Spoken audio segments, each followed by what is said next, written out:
En la segunda entrega de una arqueología crítica de la epistemología, vamos a abordar otros temas.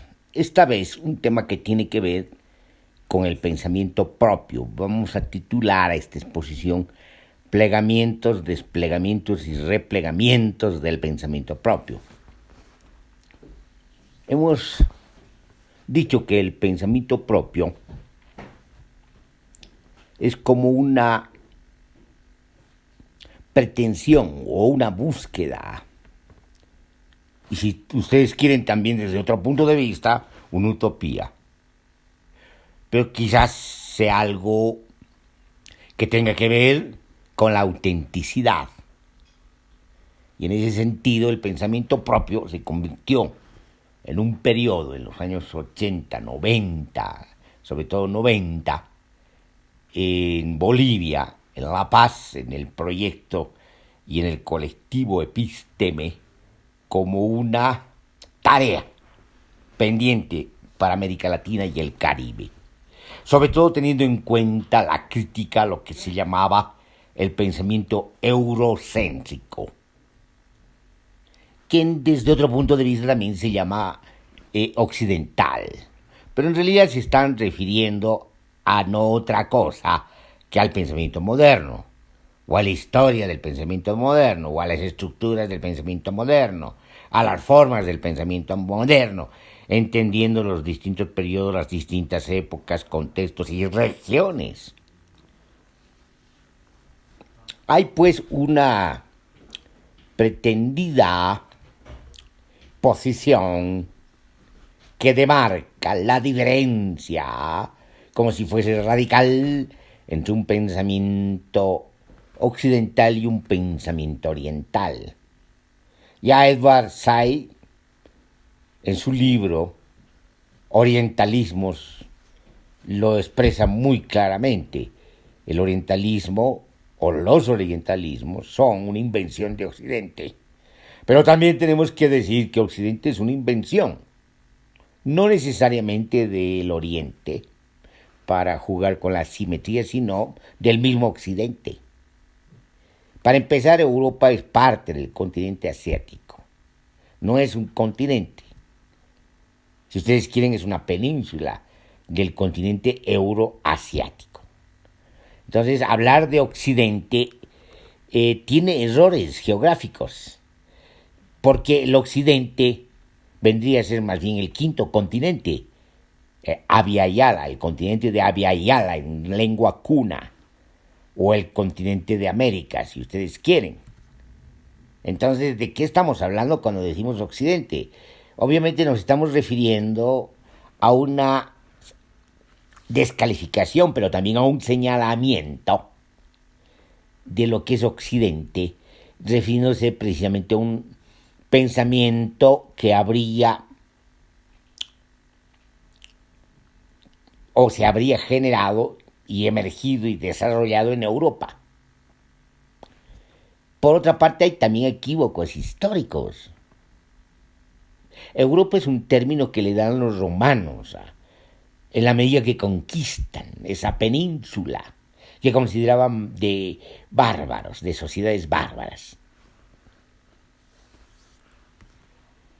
Entonces Europa adquiere una definición y abarca esa definición a toda esta provincia y después se va a convertir en una especie de autorreferencia en la medida que las burguesías y sobre todo, digamos, el mercantilismo, lo que viene después de la clausura, si se puede hablar de esa forma, de lo que llaman el medievo, los tres medievos, temprano, medio y tardío, en la medida que se conforma lo que van a llamar los historiadores contemporáneos la modernidad, entonces obviamente Europa va a adquirir otras connotaciones y otras significaciones, y esas significaciones tienen que ver precisamente con esta autorreferencia de un pensamiento moderno, de un pensamiento racional,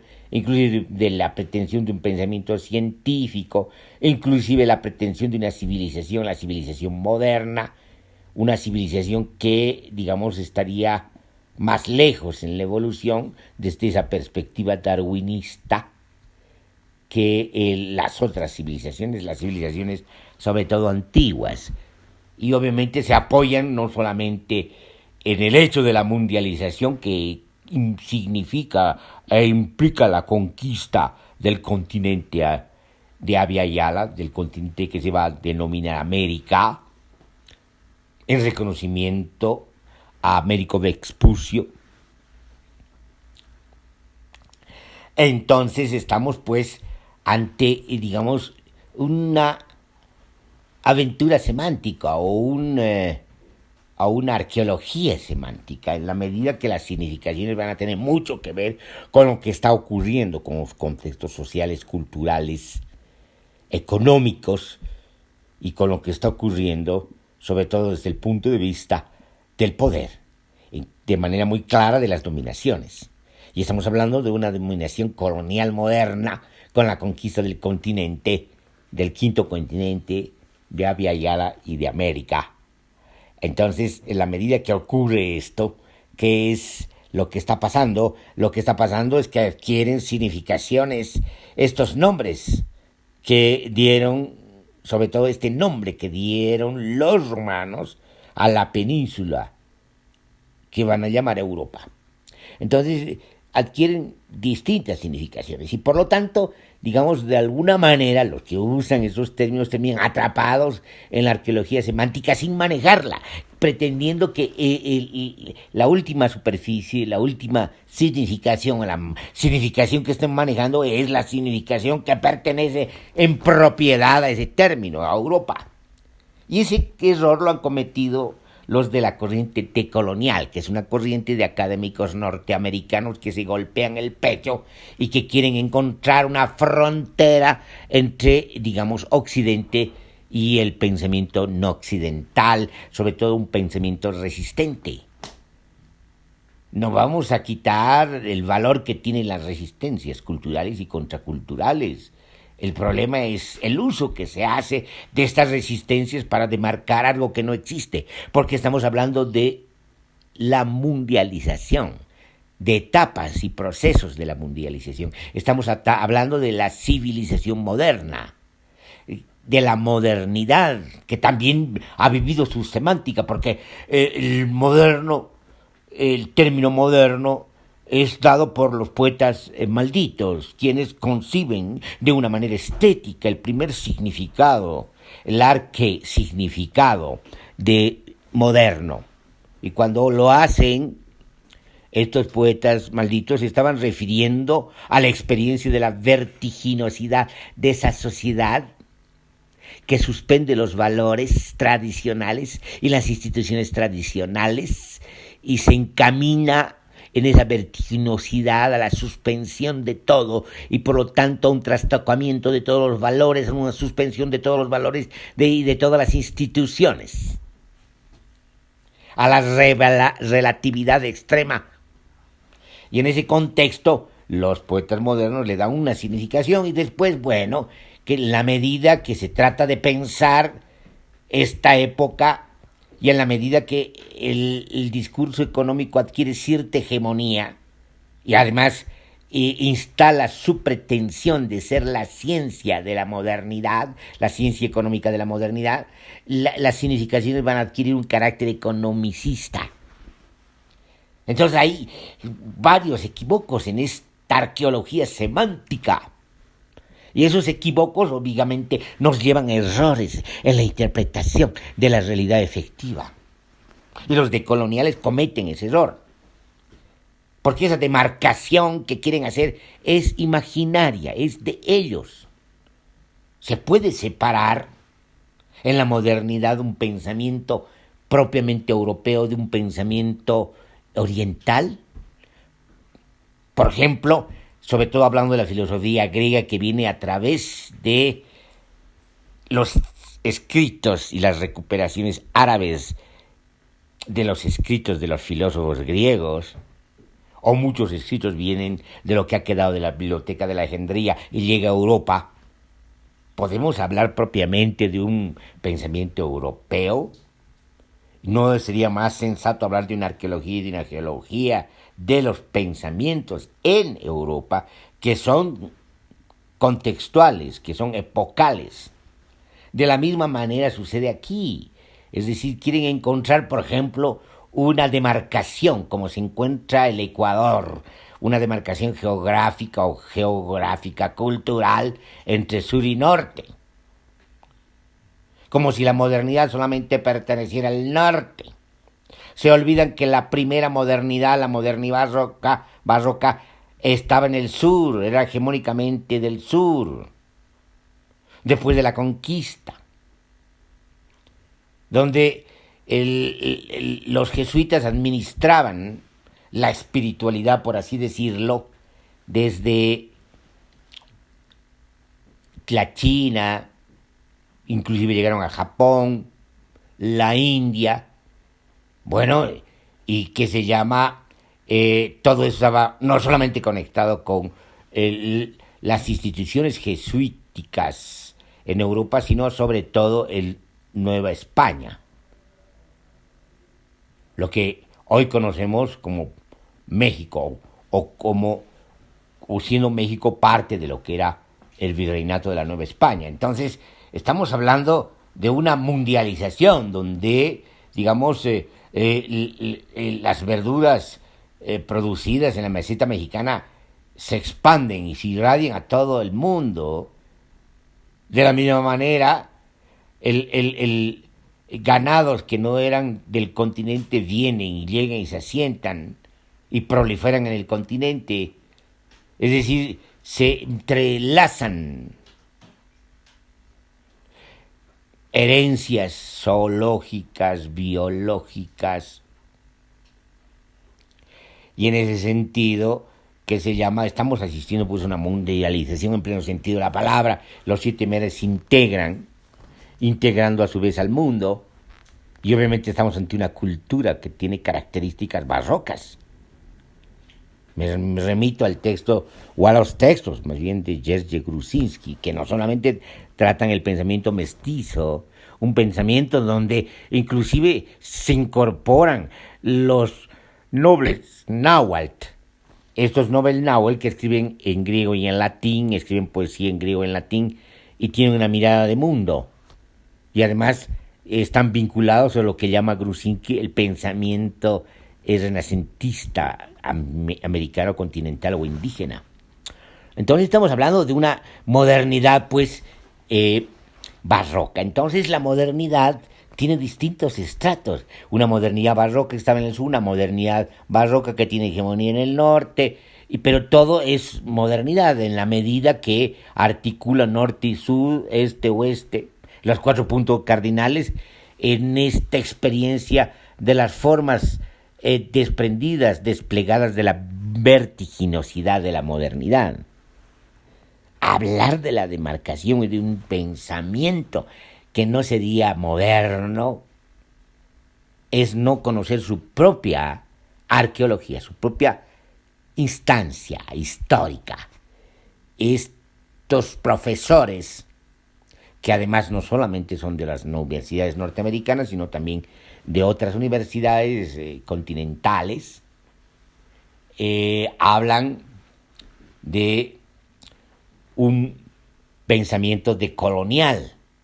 Bueno, se entiende que la decolonialidad es una especie de objetivo que tiene que ver con las resistencias contraculturales y por lo tanto con las búsquedas, los plegamientos hacia un pensamiento propio en la medida que se encuentra en las localidades, en las tradiciones locales, en los pensamientos indígenas y mestizos, se encuentran elementos, sustancias, por así decirlo, para un pensamiento propio. Se entiende eso, pero lo que no se entiende es de que este objetivo se convierta en un pensamiento, es decir, se convierte en una especie de realidad, como si existiera ese pensamiento ese pensamiento decolonial, y que no tendría este pensamiento decolonial nada que ver con la modernidad. Todo lo contrario, estos profesores han sido formados en la cultura académica universitaria. Y si ustedes quieren, más modernos o más occidentales no podrían ser. Y si uno revisa sus textos, están debatiendo con autores que consideran del eurocentrismo y están partiendo de corrientes filosóficas eurocéntricas para continuar con sus términos. Entonces son contradicciones. Estamos llenos de contradicciones. Estas pretensiones no son otra cosa que discursos ideológicos. Muy bien. En ese sentido, lo que tenemos, pues, es una necesaria revisión, es ante todo una necesaria revisión de estas pretensiones, hacer una arqueología de, digamos, de todas las poses, posiciones, formas de asumir un pensamiento, usar un pensamiento en términos políticos, ideológicos, pero también usar un pensamiento en términos de resistencias, claro que sí. Entonces, aquí, que se llama lo que puede reconocerse de que haya un objetivo, de que haya tareas pendientes, marchar hacia un pensamiento propio. Y por lo tanto, ese objetivo y ese pensamiento propio, ese pensamiento descolonizador, para distinguirlo de lo decolonial, esa distinción la hace Silvia Rivera Cusicán, que me parece apropiada, porque ya, digamos, la decolonialidad ha adquirido las connotaciones que han querido darle estos profesores de las academias norteamericanas y de otras academias, y que se asumen como decoloniales. Hay que hacer una crítica a la razón decolonial, jugando con la paráfrasis que hace Spivak cuando desarrolla la crítica del pensamiento postcolonial. Y va en el mismo sentido, es decir, ¿de qué están hablando? Son pretensiones, es decir, además se enojan mucho porque son egocéntricos y muy petulantes. Se enojan mucho porque los alumnos o otra gente lee a otros autores, a otras corrientes, pero no a ellos. O sea, ellos se convierten en el epicentro del pensamiento. ¿Pero qué hay en ellos? Lo que tenemos son una gama de textos que se refieren y parten fundamentalmente de las corrientes que ellos llaman eurocéntricas, y al final terminan mostrando aspectos de lo que podría ser un pensamiento propio, pero no lo han desarrollado. ¿Para qué sirve eso?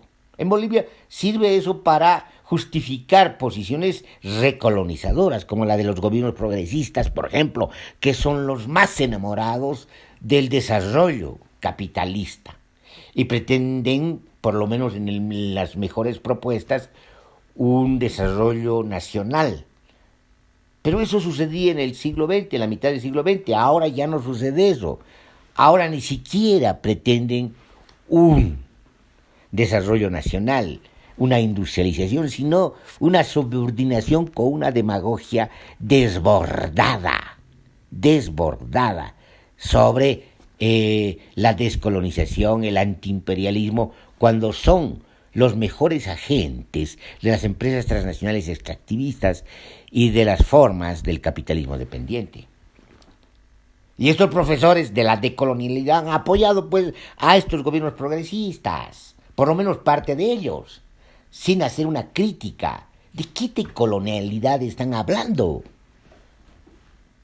Hay gente que todavía hoy sigue hablando de la decolonialidad, pretendiendo, digamos, una especie de posición, pero en lo abstracto, en el error semántico,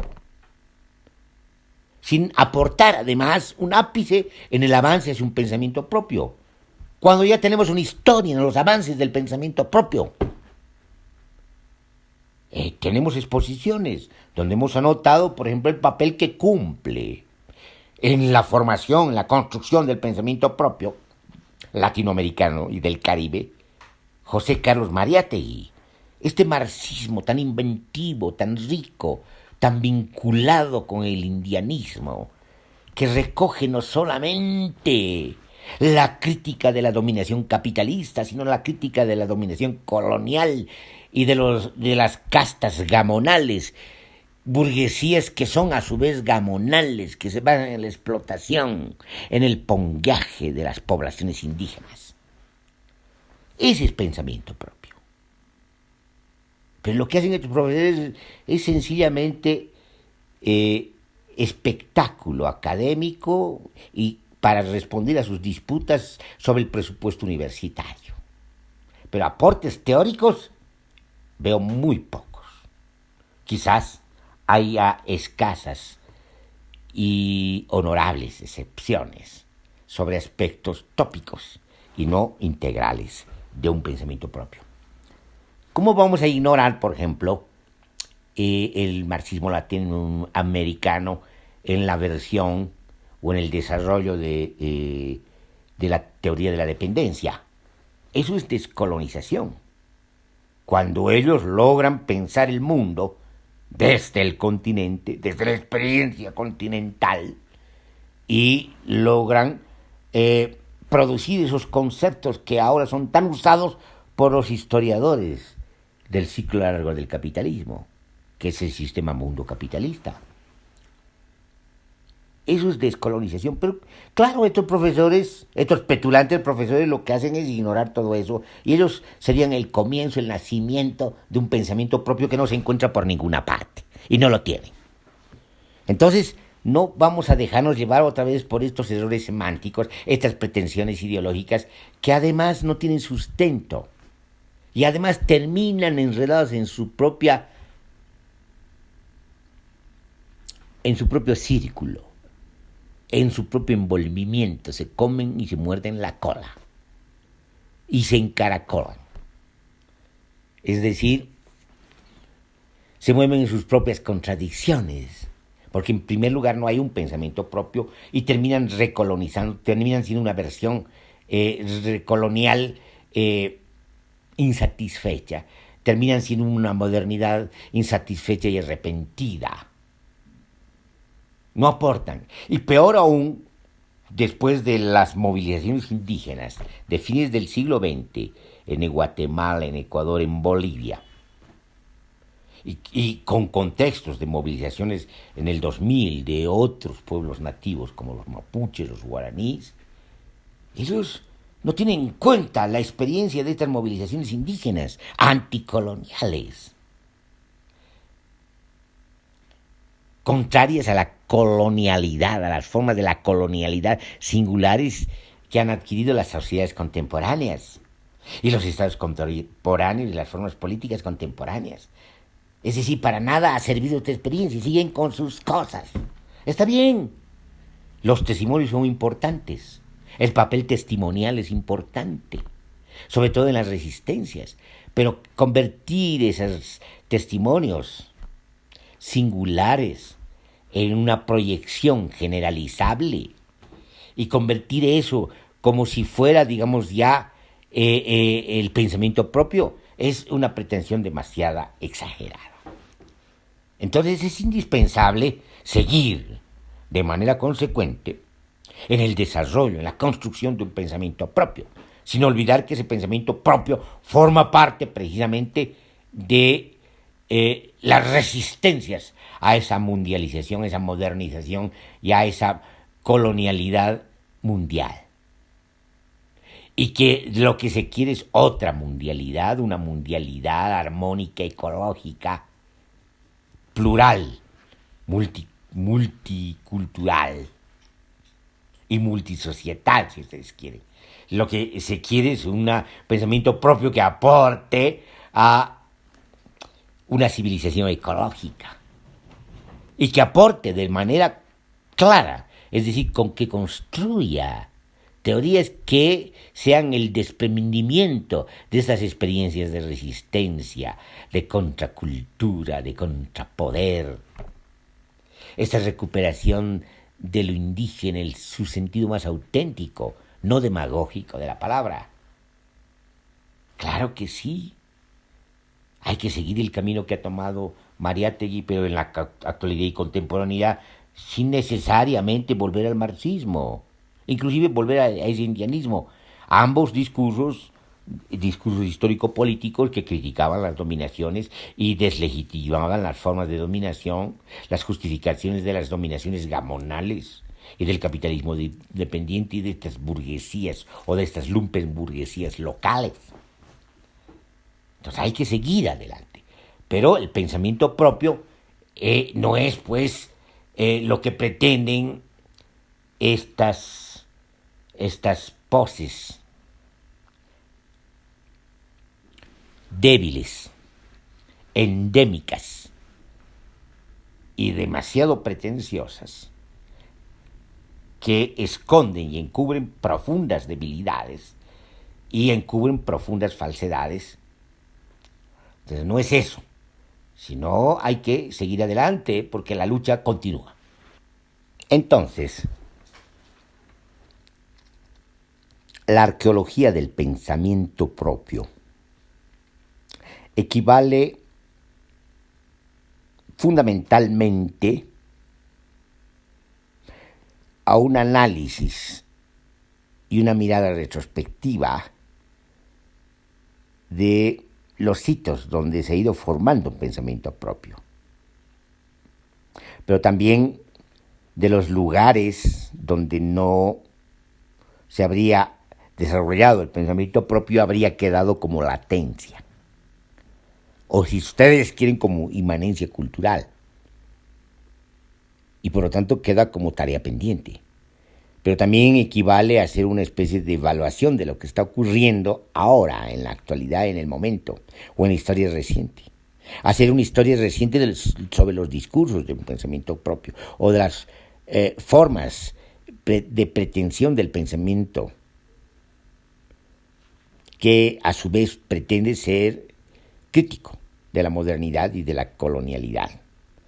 Es decir, hacer una evaluación de estas pretensiones ideológicas, pero sin quitar mérito, digamos, a auténticas investigaciones que se han hecho y se están haciendo desde la perspectiva inclusive de la decolonialidad, es decir, la corriente decolonial que está íntimamente vinculada con la investigación. En Ecuador, inclusive en otros lugares también, estas investigaciones aportan muchísimo conocimiento, muchísima información sobre las resistencias culturales, sobre los hechos de la colonialidad, sobre las movilizaciones y los movimientos culturales o contraculturales, indígenas, mestizos, de las mujeres. Entonces, obviamente, no podemos de ninguna manera todo meter en la misma bolsa. Es decir, una cosa son estos profesores y estas pretensiones, inclusive teóricas, y otra cosa son las investigaciones concretas que se han hecho, que sí aportan muchísimo a una información en la construcción del pensamiento propio. Bueno, dicho esto, estamos anotando de que todavía tenemos pendientes tareas en la arqueología del pensamiento propio. También tenemos pendientes tareas en relación a la exposición anterior, que es la arqueología crítica de la epistemología. Muy bien, entonces lo que estamos haciendo es anunciar nuevas entregas en esta serie.